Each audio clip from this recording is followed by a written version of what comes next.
Princess anak, nakaluto ka na ba? Hindi pa po, Nay. Hindi pa luto yung kanin natin. Bilisan mo naman dyan magluto. Kanina pa ako gutom eh. Opo, malapit na po to. Konting halo na lang. Pagtapos mo naman magluto, mag-igib ka ng tubig para makaligo na ako. Ano ba yan, Bebang? Ang dami mong utos. Pagod na nga ako dito eh. Nagreklamo ka ba, Princess? Diba? Maglalaro nga tayo ng baybahayan. Ako yung nanay at ikaw naman yung anak ko. Eh kasi, lagi mo akong inuutusan eh. Magpalit na lang kaya tayo. Ako yung nanay mo. Hindi naman sa'yo bagay, Princess, yung nanay eh. Kasi wala kang ngipin, kaya dapat ikaw yung anak.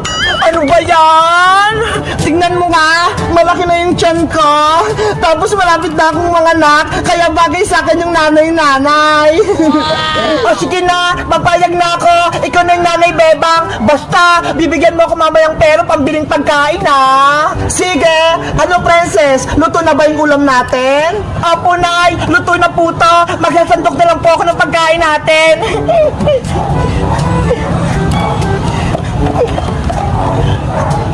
Yahoo! Ang bango ng ulam. Excited na akong kumain.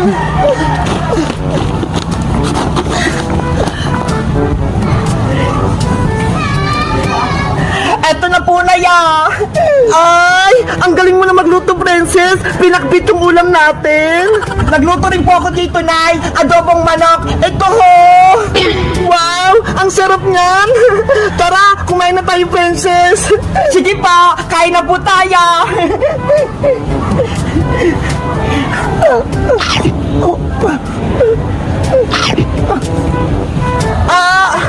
Princess, yung tiyan ko, masakit. Nanay, ano po nangyari sa inyo? Princess, manganak na ata ako. Lalabas na yung kapatid mo. Yay! Magkakaroon na akong kapatid na baby. Huwag ka munang masaya. Tulungan mo ko. Ano pong gagawin ko, Nay? Hindi ko po alam. Tawagin mo si Maring Iska. Siya yung magpapaanak sa akin. Sige po, Nay. Alis na po ako. Aray! Yung tiyan ko! Princess! Bilisan mo! Aling Iska! Ayok po si nanay! Malapit na po siyang mga anak! Maring Bebang! Okay ka lang ba? Maring Iska! Mga anak na ata ko! Tulungan mo ko! Wait lang! Antayin mo ako! Relax ka lang, Mari! Humingi ka ng malalim! Ngayon, umiri ka ng malakas! 1, 2, 3, ire! Nanay ko! Kaya mo yan! Sige pa, Bebang! Lakasan mo!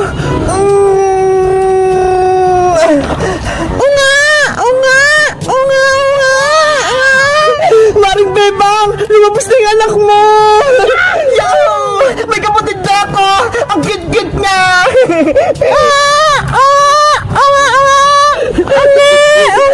Maring Bebang! Lumabas na yung anak mo! Gumising ka na! Princess! Si nanay mo! Hindi na gumagalaw! Nanay!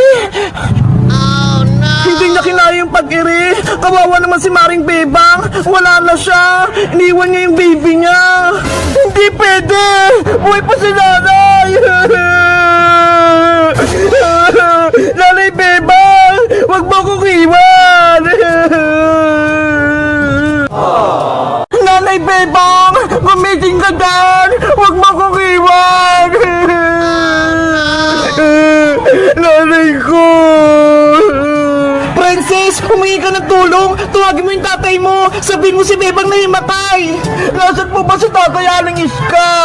Doon sa bahay ni Mang Karding, gumagawa ng bahay. Bilisan mo, tuwagin mo na siya. Opo. Maring Bebang, bumangon ka na dyan. Ito na yung baby mo, oh. Sobrang lusog niya. Tatay! Nasaan ka? Tatay! Sa wakas, tapos na yung trabaho ko. Makakauwi na ako sa bahay namin. Makikita ko na yung asawa ko, pati yung anak ko. Tati Boyong! O Princess anak, bakit ka tumatakbo? Umiiyak ka ba? Ano nangyari? Siguro, gutom ka na. O ito, may pasalubong ako sa yung pizza. Kainin mo. Wow! Pizza! Favorite ko!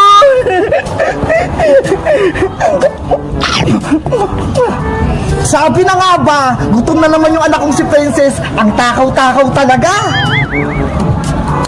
Tay, may sasabihin pala ako sa'yo. Masamang balita. Ano? May masamang balita? Bakit hindi mo kaagad sinabi? Eh kasi, pinakain niyo ko ng pizza eh. Ikaw talaga, Princess. Inuna mo pa yung pagkain. Ano pala yung masamang balita? Si Nanay Bebang po, nanganak na. Kaso, hindi na siya gumising. Si Bebang kong mahal, nanganak na? Opo, Tay. Kaya umuwi na po kayo. Bebang kong mahal, nandyan ako. Tay! Antay! Bebang ko! Nasaan ka? Paring Boyong! Si Bebang! Nahimatay! Ayaw niya gumising! Oh no! Bebang ko! Asawa ko! Bumangon ka na dyan! Nandito na ako! Tay! Sabi po nila, kapag kinis mo daw yung hinimatay, gigising po siya! Oo nga paring Boyong! Ikis mo si Bebang! Baka mabuhay siya! Ano? Ikikis ko si Bebang? Ayoko no! Baka magalit pa siya! Huwag ka nang maarte Boyong! Naglalaro lang naman tayo eh! Sige na nga! Sabi niyo ha! Ayi! Ikikis niya si Bebang! Bebang, huwag kang magalit ha! Ikikis kita! Ay, Boyong! Ano ginagawa mo? Aray ko! Ba't ka, Boyong? Ikikis mo ako? Hindi pwede, no? Ang sakit ang sampal mo, Bebang! Di ba? Laro-laro lang! Oo nga, Bebang! Bakit mo sinampal si Boyong? Di ba? Ikaw yung nanay-nanay, tapos siya naman yung tatay-tatay, kaya dapat nagmamahalan kayo! Princess! Laro-laro lang to!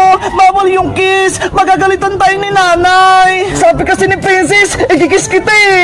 Paig ka makikis ni Boy ng Princess? O sige, ikaw na yung nanay-nanay kung gusto mo! Ayoko din oh! Kadiri kaya! Ew! Huh? Ops! Tama na yung away yung tatlo! Ituloy na natin yung paglaro! O Bebang oh! Ito na yung baby mo! Baby ko! Ang cute-cute mo!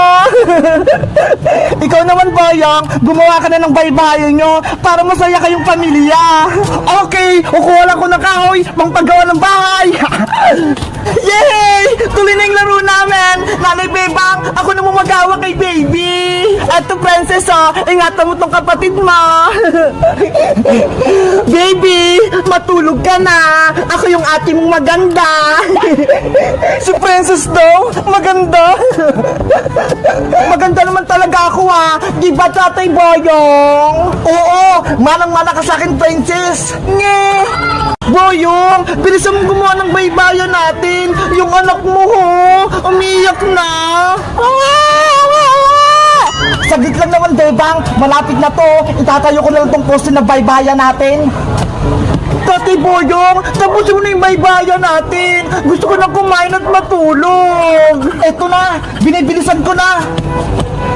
Kaya nga Boyong, uulan na ho. Mababasa tayo kung wala tayong bahay. Kawawa si baby.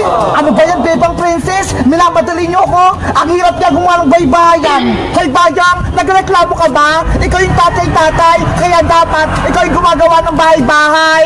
Kanina ka pa dyan eh. Tapos isang poste pa lang yung napapatayo mo. Eh kung tumulong ka kaya Princess, para mabilis matapos. Ayoko nga, ako yung anak-anak niyo ni Bebang eh. Kaya dapat ako kakain lang. Ops! Tama na yung away para matapos na yung baybayan natin. Kayo kasi, minamadali niyo ako. Kapag ako tinamad, ayoko nakapaglaro sa inyo. Princess, wag mo na kasing kulayin si Boyong para makagawa na siya ng bahay-bahay. Kasi Bebang, gutom na ako. Ang tagal natin kumain. O sige, ganito na lang. Bumili ka na lang ng pagkain kay Aling Sonia para mamaya kakain na lang tayo. Talaga? Princess anak, bumili ka ng pagkain natin sa tindahan. Eto pera. Wow! 50 pesos! Anong bibili ko dito, Nay? Bumili ka ng tinapay tsaka soft drinks para lumakas si Tatay Boyong mo at para hindi siya magalit. Okay pa, alis na po ako. Hay nako si Princess, kapag inuutosan talaga bumiling pagkain, walang reklamo. Hayaan mo na siya, Boyong. Tapusin mo na lang yung baybayan natin. Si baby, oh, umiiyak. Baby anak, huwag kang mag-alala. Tatapusin ko lang yung bahay natin. Panoorin mo kung magkarpentero, ha?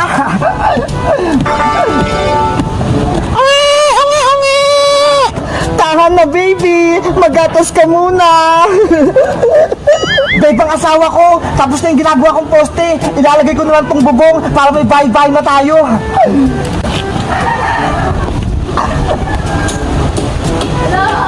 Mag-ingat ka, Boyong, ha? Para hindi ka madisgrasya. Ang sweet ng mo ng asawa ko. Siyempre naman. Aling Sonia, pabili pa. Princess! Naku, si nanay. Princess, saan ka na naman galing? Kayo na pa kita hinahanap, ha? Saan ka na naman gumana? Doon lang po ako sa likod bahay nila, Bebang Nay. Naglalaro lang po kami ng baybahayan. Hapon na? Hindi ka pa uuwi? Ano, uuwi ka ba? O dito ka lang sa kalsada titira? Uuwi rin po ako mamaya, Nay. Tatapusin ko lang po yung laro namin. Kapag nagmerienda na po kami, uuwi na ako. Siguraduhin mo lang. Kung hindi, malalagot ka talaga sa akin. Opo. O siya, alis muna ako. Pupunta ako ng palengke. Bibili ako ng ulam. Ingat po kayo, Nay. Wala na si nanay. Aling Sonia, pabili po ako ng tinapay. Bebang, asawa ko, ayos na yung bahay-bahayan natin. Tignan mo. Wow, ang laki ng bahay-bahay natin. Ang ganda ba? Matutuwa yung anak natin si Pence nito, panigurado. May bahay-bahay na tayo. Salamat, Boyong. Gumawa ka ng bahay-bahay. Ang sipag mo talaga. Walang anuman, basta para sa pamilya ko, sisipagan ko. Bebang, pumasok ka na sa loob para makita mo. Ang ganda! Ang luwag-luwag! Ang sarap tumira dito! Yuhu! Malapit na tong malutong lechon namin. May ulam na kami ni Princess pati ni Bebang. Boyong, kakain na ba tayo? Gutom na kami ng baby natin. Konti na lang to, Bebang. Maluluto na tong lechon. Yeah! Wow! Ang sarap naman ng ulam natin. Lechon! Saan mo naman nakuha niyang baboy? Nakita ko dyan, oh, sa may gubat, kumakain ng damo, kaya hinuli ko gamit tong sibat. Ang galing naman ng asawa ko. Marunong na nga siyang gumawa ng bahay-bahay. Tapos, magaling din siyang manghuli ng lechon. Aba, malakas ata ito. Kahit dinosaur, huling ko. Wala naman dinosaur eh. Niloloko mo talaga ako, Boyong. Bebang, nasaan pala yung anak natin si Princess? Bakit hindi ko siya nakikita? Inutusan ko siya bumili ng tinapay tsaka soft drinks kay Aling Sonia. Malapit na yun umuwi. Tamang-tama, pagbalik ng anak natin si Princess, kakain na tayo.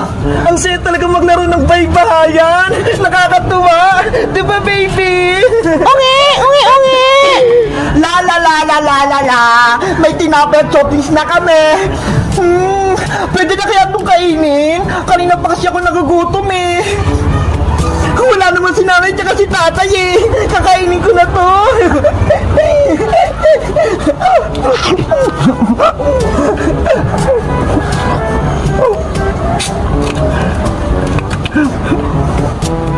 Wow! Bebang, luto na yung lechon.